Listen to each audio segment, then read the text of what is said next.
नाज़रीन आदाब, न्यूज़ 18 उर्दू में आपका इस्तकबाल है। मैं हूं विसाल आजम और आप देख रहे हैं खबर खास। मदरसों के बारे में, मजहब इस्लाम के बारे में, मुसलमानों के बारे में ऐसा नहीं है कि इन दिनों अलग अलग तरह के बयानात या ऐसी बातें सुनने को मिल रही हैं जिस पे थोड़ा एतराज हो। दरअसल काफी लंबे वक्त से ऐसी बातें सुनने को आती रही हैं, खासतौर से मदरसों के बारे में। अक्सर लोगों ने मदरसों के बारे में यह सवाल उठाया कि मदरसों में आखिर पढ़ाया क्या जाता है। कई बड़े लीडरों ने तो सीधे तौर पर यहां तक कह दिया था कि मदरसों में दहशतगर्दी की तालीम दी जाती है।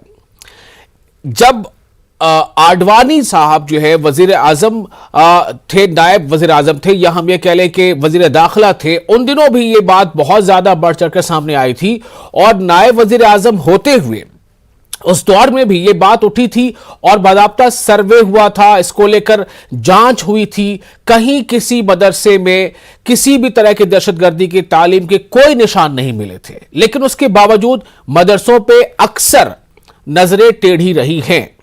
एक बार फिर मदरसों के ताल्लुक से एक ऐसा बयान आया है, एक ऐसी रियासत के वजीर आला का बयान आया है जो खुद अपनी जुबान से यह कहते हैं कि उनके रियासत यानी असम में मुसलमानों की जो तादाद है, जो फीसद है तादाद का, वो है 36%। अब 36% आबादी वाली रियासत असम में वहां के वजीर आला अब यह कहते हैं कि मदरसे का लफ्ज ही दरअसल खत्म हो जाना चाहिए। लफ्ज मदरसा, इसका वजूद ही नहीं होना चाहिए।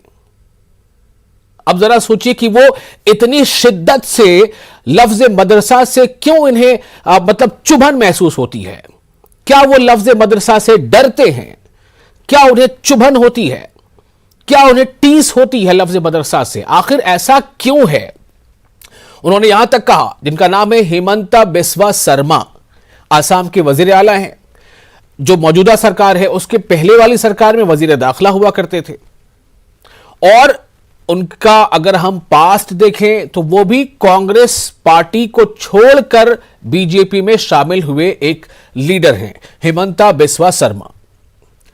लेकिन अब सवाल इस बात को लेकर है कि ठीक है, मदरसों को लेकर उनकी रियासत, उनकी सरकार कुछ कायदे कानून बना सकती है, कुछ पॉलिसीज बना सकती है, लेकिन उनका ऐसा कहना कि लफ्ज मदरसा ही वजूद से खत्म हो जाना चाहिए। क्यों भाई? किस बात की आपको नाराजगी है? किस बात की चिढ़ है आपको लफ्ज मदरसा से?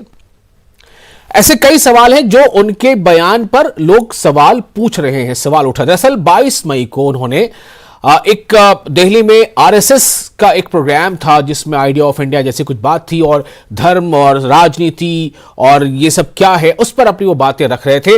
इतना ही नहीं, उन्होंने ये भी कहा कि मुसलमान मूल रूप से हिंदू है। मुसलमान मूल रूप से हिंदू है। ये कौन कह रहा है? ये हिमंता बिस्वा शर्मा कह रहे हैं। अब पहले तो कुछ और लोग कहते रहे हैं, अब असम के वजीर आला ये बात कह रहे हैं। उन्होंने और क्या बातें कही हैं और क्या उनकी सोच है, इन तमाम सवालों का जवाब भी ढूंढने की कोशिश करेंगे। आप बने रहें हमारे साथ खबर खास में अगले आधे घंटे। तो हम दरअसल बात यह कर रहे हैं कि मदरसों से लेकर जो ऐसे बयानात हैं वो क्यों हैं और इसका मतलब क्या है। और आपको हम ये भी बता दें कि मदरसों के हवाले से कई रियासतों से इस तरह की खबरें आती रही हैं। अभी हाल ही में एक खबर आई थी जिस पर हमने बाकायदा चर्चा भी किया था। वो खबर ये थी कि उत्तर प्रदेश में अब किसी भी नए मदरसे को सरकारी इमदाद नहीं मिलेगा, यानी गवर्नमेंट एड, गवर्नमेंट का ग्रांट नहीं मिलेगा। भाई ऐसा क्यों? यह भी एक सवाल है। हालांकि जो माहिरीन है वो अक्सर ये कहते हैं कि मदरसों का, अगर आप उसका माजी देखें तो मदरसों का बहुत बड़ा रोल रहा है। हमारे देश के पहले राष्ट्रपति डॉक्टर राजेंद्र प्रसाद ने भी मदरसे से तालीम हासिल की, और उसके बाद कई ऐसे नाम हैं, बार बार उसको दोहराने की जरूरत नहीं है। थोड़ा अगर आप चाहें तो आप भी जानकारी इकट्ठा कर लें। कई ऐसे बड़े नामचीन हैं जिन्होंने मदरसों से तालीम हासिल की है और हमारे मुल्क के बड़े ओहदों पर फाइज रहे हैं। लेकिन हिमंता बिस्वा शर्मा जो असम के वजीर आला हैं, उन्हें लफ्ज मदरसा से अब हम क्या कहें, चिढ़ है, उन्हें तकलीफ है, उन्हें खुन्नस से पता नहीं क्या है। लोग ये सवाल उठा रहे हैं कि भाई आखिर आप ऐसा क्यों कह रहे हैं? आपको मदरसों के ताल्लुक से जो पॉलिसी बनाना है बनाइए, लेकिन आप ये कहेंगे कि मदरसे का लफ्ज, उसका अस्तित्व ही नहीं होना चाहिए, उसका वजूद ही खत्म हो जाना चाहिए, तो ये कैसे हो सकता है? हमारे साथ कुछ खास मेहमान हैं, उनका हम तारुफ करा दें। हम उनसे बातचीत करेंगे और जानेंगे कि आखिर उनका ऐसे कहने के पीछे मकसद क्या है और वो किस बात से परेशान है, या वो मुसलमानों को क्या देना चाहते हैं असम में, और वो क्या चाहते हैं कि जब वो ये कहते हैं कि तमाम जो मुसलमान हैं दरअसल वो हिंदू हैं, वो मूल रूप से हिंदू हैं, वो ये कह के क्या बताना चाहते हैं, क्या साबित करना चाहते हैं। हमारे साथ मोमिनुल अव्वल साहब हैं, तर्जुमान बीजेपी, हमारे साथ असम से जुड़ रहे हैं। हमारे साथ हाजी मोहम्मद हारून साहब हैं, जो सदर हैं जमीयत उलमा मध्य प्रदेश के, आपका भी बहुत इस्तकबाल है। हमारे साथ चंपक कलिता है, AIUDF, all India United democratic front जो पार्टी है, उस पार्टी से इनका ताल्लुक है। इन्होंने इंतखाबात भी लड़े हैं। चंपक कलिता साहब, आपका भी इस्तकबाल है। कुछ देर में हमारे साथ कुछ और मेहमान जुड़ेंगे। मोमिनुल अव्वल साहब, मैं आपको अपने नाजरीन को क्या बताऊं, मोमिनुल अव्वल मतलब असम के कौन से मुसलमान हैं? चूंकि आपके वजीर आला ने 3 तरह की श्रेणी बनाई है, कैटेगरी बनाई है मुसलमानों की, और फिर वो ये भी कहते हैं कि मुसलमान दरअसल हिंदू है। तो मैं आपको क्या बताऊं, क्या परिभाषा दूं आपकी हमारे दर्शकों को? ना देखिए, हमारा सीएम ने जो बात बोला है, 3 तरह का मुसलमान है, निश्चित रूप से ये सत्य बात है। असम में जो बांग्लादेश से आया हुआ इमिग्रेंट मुसलमान का एक परसेंटेज है, ठीक है, और इंडिया का अलग अलग प्रांत का यहाँ बसा हुआ एक परसेंटेज है, और यहाँ का जो लोकल जो इंडिजिनियस मुस्लिम है, जो कन्वर्टेड मुस्लिम है, उन लोगों का भी एक परसेंटेज है। ये तो हो गया, ये हम लोग भी मान के चलते हैं। इस 3 में, इन 3 श्रेणी में, इन 3 कैटेगरी में मोमिनुल अव्वल साहब किस कैटेगरी में आते हैं? ना, हम तो यहाँ का जो असमीज मुस्लिम है, इंडिजिनियस मुस्लिम है, उस कैटेगरी से हम आते हैं। तो मतलब आप ये कहना चाह रहे हैं कि आप कन्वर्टेड हैं? का देखिए, ये मतलब असम में जो लोग हैं, वो जो गोरिया कम्युनिटी है, वो मोस्टली 98% लोग कन्वर्टेड है। ठीक, कैसे तय होगा? आपके बारे में मैं क्या बताऊं अपने दर्शकों को? ना, ये बताने का बात नहीं है। इसमें जो सत्य है वो सत्य बात हम बोल रहे हैं जी।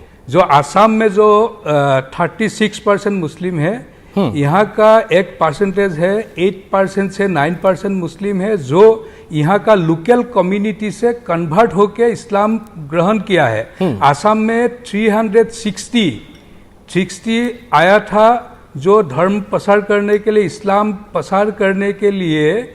असम में जब आहूम का राज था, उसी टाइम में 360 लोग आया था असम में धर्म प्रसार के लिए। वो जो लोग गोरिया लोग हैं, वो गोरिया लोग यहाँ का जो लोकल कम्युनिटी है, आहूम है, सुतिया है, कूस है, कसारी है, कोस राजवंशी है, ये सब जनगोष्ठी से वो लोग कन्वर्टेड हुआ है। तो क्या कन्वर्जन गैर कानूनी है? ना, ये तो उसी जमाना में जब ये शुरू हुआ था आहूम राज में, आहूम राजाओं ने वर्तमान इंडिया का अलग अलग पार्ट से कोई काम के लिए भी यहाँ लोगों को लाया था। तो कोई अस्त्र शस्त्र बनाने के लिए। ठीक है, नहीं, मेरा कहने का मतलब ये है कि जो 3 श्रेणी बताई गई है आपके वजीर आला के जरिए, और उन 3 श्रेणी में आप किस श्रेणी में आते हैं? एक तो इसका जवाब आपने दे दिया कि ठीक है, आप यहाँ के निवासी हैं और यहाँ के मूल मुसलमान हैं आसाम के, जो आपका कहना है। अगला उन्होंने कहा कि सारे मुसलमान हिंदू हैं, उसका जवाब अभी आपने नहीं दिया कि आपको मैं क्या बताऊं अपने नाज़रीन के बारे में कि मोमिनुल अव्वल साहब इस परिभाषा में कहां पर बैठते हैं। दूसरा मेरा एक सवाल छोटा सा है, उसका जवाब दे दीजिए, फिर मैं अपने मेहमानों से और दूसरे मेहमानों के पास जाऊंगा। एक सवाल यह है कि हेमंता बिस्वा शर्मा साहब कह रहे हैं कि मदरसा, इस शब्द का अस्तित्व खत्म हो जाना चाहिए, इसका मतलब क्या है? ये जो सीएम ने जो बात बोला है इसमें डिबेट के लिए बहुत सारे पॉइंट है, लेकिन प्रैक्टिकली आसाम में अभी क्या हो रहा है? अभी बीजेपी गवर्नमेंट आसाम में 2016 से चल रहा है, तो इसी कार्यकाल में ये 6 साल में आसाम का जो माइनॉरिटी लोग है, इस्लाम माइनॉरिटी लोग है, उन लोगों के लिए बहुत काम किया गया है। देखिए पहले यहाँ लड़कियों के लिए, माइनॉरिटी लड़कियों के लिए 9 कॉलेज बनाया गया है स्पेशली। अभी 21 रेसिडेंशियल स्कूल बन रहा है। 8 स्कूल के निर्माण के लिए 30 करोड़ 40 लाख रुपीस करके एलोकेशन दिया है। तो ये सब काम हो रहा है। अभी जो यहाँ का जो मुसलमान है, जो इंडिजिनियस आसामीज मुस्लिम हैं, उन लोगों का पॉलिटिकली, सोशियली, एजुकेशन और इकोनॉमी के लिए 6 अलग अलग सब कमिटी बनाया गया है। वो सब कमिटी ने रिपोर्ट दे दिया है। सीएम ने बोला है ये जो रिपोर्ट आया है ये रिपोर्ट जल्द ही लागू किया जाएगा। मतलब ये जो आसाम में माइनॉरिटी है, सब माइनॉरिटी के लिए बीजेपी गवर्नमेंट ने बहुत अच्छा काम किया है। और देखिए ऐसा बात है, जो काम कांग्रेसियों ने नहीं किया, मैं अब थोड़ा सा आपको रेस्ट देना चाहता हूं। और हमारे साथ चंपक कलिता साहब मौजूद हैं। चंपक कलिता साहब, मैं आपका रिएक्शन लेना चाहूंगा, अगर आप मेरी आवाज सुन पा रहे हो। 2-3 बातें हैं, आपने सारी बातें सुनी होंगी, उसका आप जवाब दे दीजिए, आप अपना रिएक्शन दीजिए। देखिए, जहां तक आसाम का वजीर आला हिमंत बिस्वा शर्मा ने मदारिस के बारे में जो बोला है, लफ्ज मदारिस शब्द का जो वजूद खत्म करने के बारे में जो बोला है, ये अफसोसनाक है। और ये अफसोस ये है कि जहनी रूप से एक बीमार आदमी आज आसाम का वजीर आला है, और कल ये बोलेंगे कि आप अगर मदरसा शब्द को तर्जमा करें तो ये अंग्रेजी में स्कूल होगा, आसाम में विद्यालय होगा। कल हिमंत बिस्वा शर्मा बोलेगा कि विद्यालय शब्द भी वजूद नहीं होना चाहिए, स्कूल शब्द का भी वजूद नहीं होना चाहिए। अभी जहां आपने फरमाया कि सदर मुमलिकत, साबिक मुमलिकत हिंदुस्तान मदरसे का पड़ा हुआ है, साबिक वज़ीर आला मरहूम तरुण गोगोई आसाम का मदरसे का पड़ा हुआ है। और इसके बाद उसके ऊपर हिंदुस्तान का कानून, हिंदुस्तान का आइन का तहफ्फुज़ हाफिज है कि कोई भी अक़लियत अपना कल्चर, अपना दीन, अपना मजहब का पढ़ाई कर सकता है, पढ़ सकता है, प्रोपेगेंडा कर सकता है।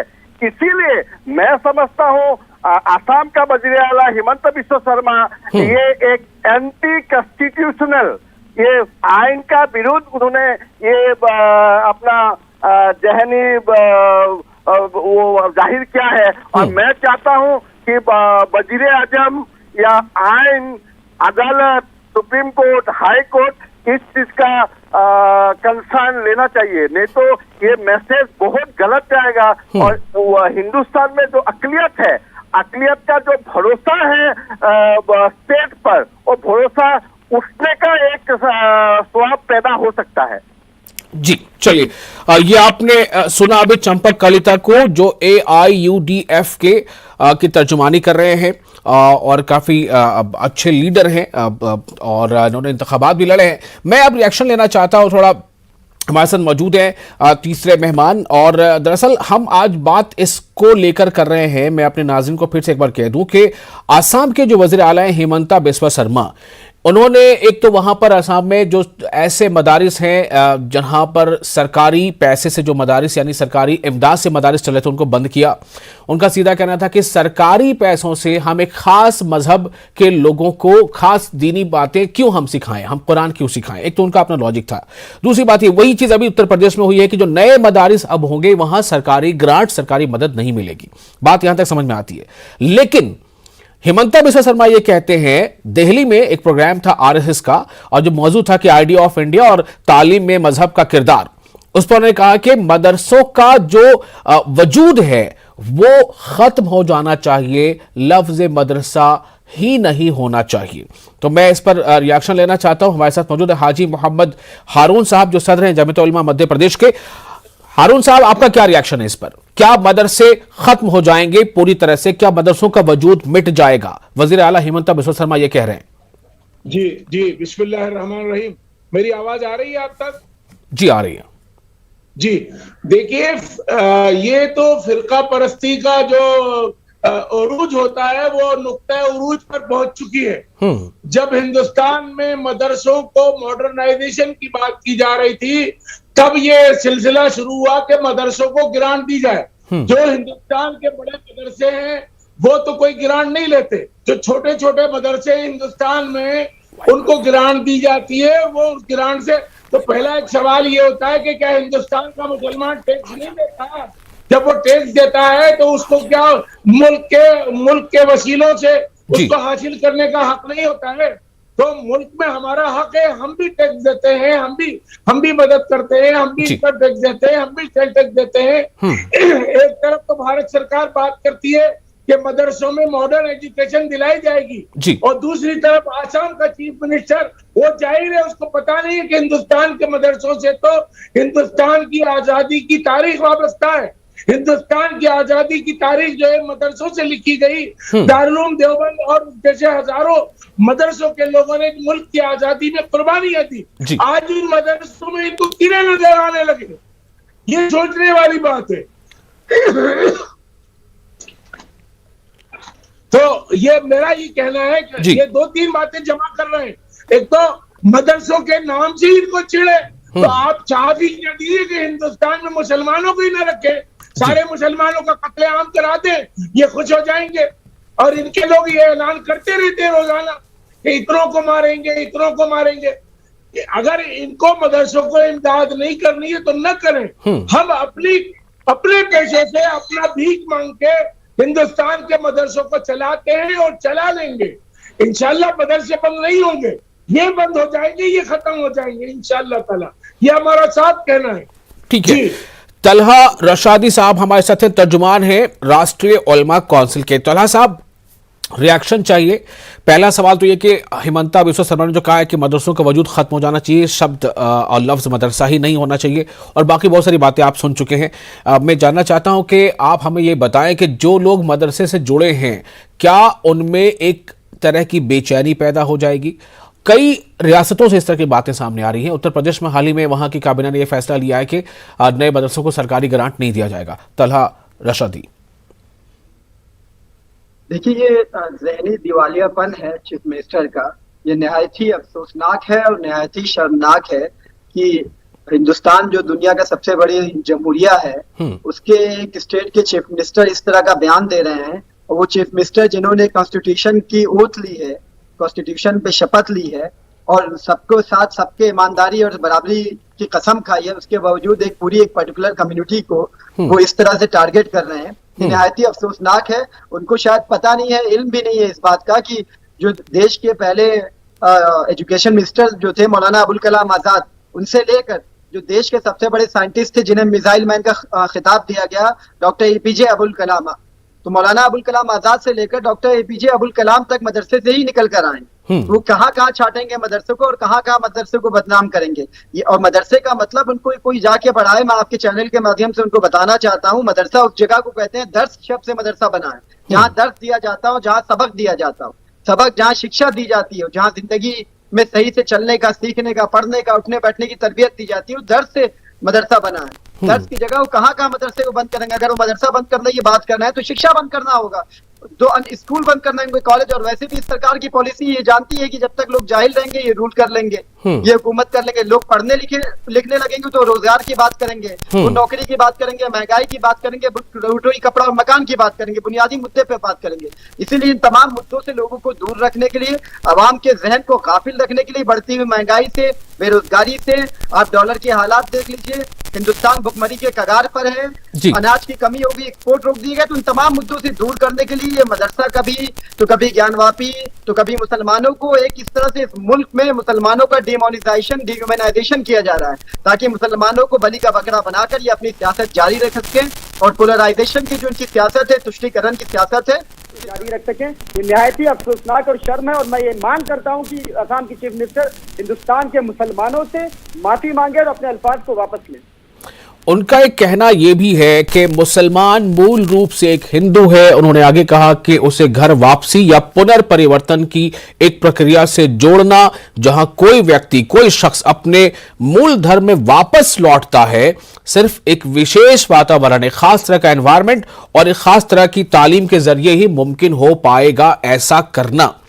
तो मैं एक बार फिर से जानना चाहता हूं हारून साहब, क्या इस बारे में भी आप एक छोटा सा रिएक्शन दे दीजिए कि जो मुसलमान है हिंदुस्तान का वो दरअसल एक हिंदू है। इस बात को अब वजीर आला हेमंत बिस्वा शर्मा कह रहे हैं और पुनर्परिवर्तन की भी बात कर रहे हैं।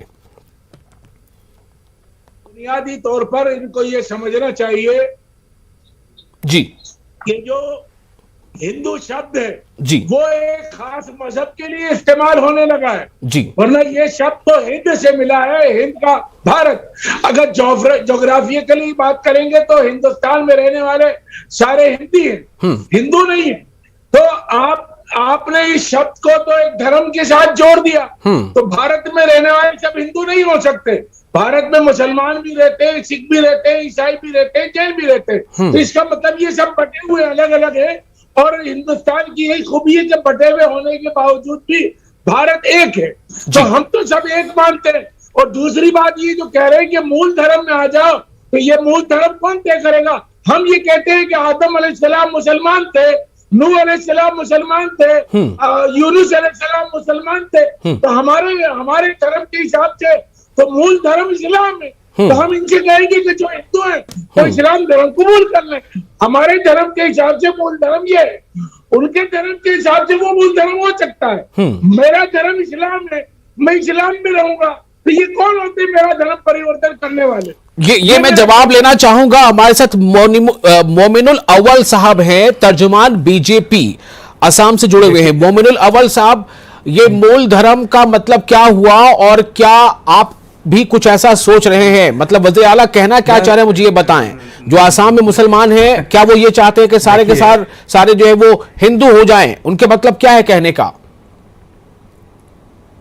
ना देखिए, ऐसा है, जो अभी हमारा जो सरसा में भाग ले रहे हैं तो उनका बात हम मतलब सुना तो ठीक है, वो लोग बोल रहा है। लेकिन जो हमारा असम में अभी जो सरकार चल रहा है, सीएम जो काम कर रहा है, तो इसमें असम में बसने वाला, असम में रहने वाला किसी का भी कोई प्रॉब्लम नहीं है, सिर्फ पॉलिटिकल पार्टी को छोड़ के।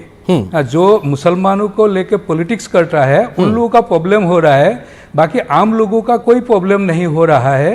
जो तो फिर क्या असम के बाहर के जो मुसलमान हैं उनको वो धर्म परिवर्तन के बारे में बात कर रहे हैं आपके वज़ीर आला? ना देखिए, जो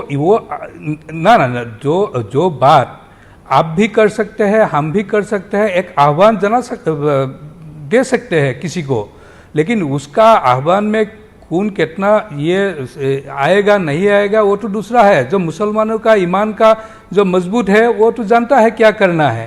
उसके लिए पॉलिटिकली हम लोग बहुत कुछ बात बोलेंगे, ये तो ठीक नहीं है। अभी आसाम में जो काम हो रहा है मुसलमानों के लिए तो वो तो बहुत अच्छा हो रहा है, सब लोग बोल रहा है। तो देखिए, ऐसा है, नरेंद्र मोदी जी का जो सबका साथ, सबका विकास और सबका प्रयास, अभी सबका प्रयास चल रहा है असम में। ठीक है। तो यहाँ का जो शिक्षा के लिए, स्वास्थ्य, मैं आ रहा हूँ रशीदी साहब आपके पास आ रहा हूँ, कम्युनिकेशन के लिए, जो माइनॉरिटी एरिया में बहुत अच्छा काम। ठीक है, चलिए मैं आपकी ये बात मान लेता हूं। चंपक सर, एक छोटा सा एग्जांपल दीजिएगा। क्या असम के तमाम मुसलमानों को हिंदू बनाने की वकालत कर रहे हैं हेमंत बिस्वा शर्मा साहब? वो कहना क्या चाहते हैं, मैं आपकी जबान से समझना चाहता हूं। देखिए, मैं कहता हूं कि ये जो आरएसएस का एक एजेंडा है जी, ये मुल्क, वतन, दीन, तहजीब, ये सबको एक साथ मिलके कंफ्यूजन करना चाहता है लोगों को। और ये जो हम लोग का मसाइल है, अभी मुल्क का मईशत है, मुल्क में बेरोजगारी है, मुल्क में इतना महंगाई है, ये सबसे लोगों का जो तवज्जो है ये हटा के ये इन सब में लाना चाहता है। इसीलिए हिंदू बोल के तो कोई धर्म नहीं है। मैं खुद हिंदू नहीं हूँ, मैं सनातन हूँ। इसीलिए ये जो वजीर आला आरएसएस जो कर रहा है, ये चाहता है कि इंडिया में जितना ये 20 करोड़ 22 करोड़ मुसलमान हैं, ये लोग हमेशा आन से फील करते रहे और हम इसके बदले जो अक्सरियत है, अक्सरियत का वोट हम लेते रहे और हम अदानी अंबानी को देश बेचते रहे और इतना महंगा हो जाए और कोई भी आपका आंदोलन ना हो, क्योंकि लोगों को मजहब और दीन का अफीम पिला के रखा। चलिए ठीक है, बहुत बहुत शुक्रिया तलहा रशीदी साहब। मैं माजरत के साथ कहता हूं मैं आपके पास नहीं आ पाऊंगा, वक्त हमें बिल्कुल इजाजत नहीं दे रहा है। नाज़रीन, आपका भी शुक्रिया और इस खास मौजू पर अपना वक्त देने के लिए अपने तमाम मेहमानों का शुक्रिया अदा।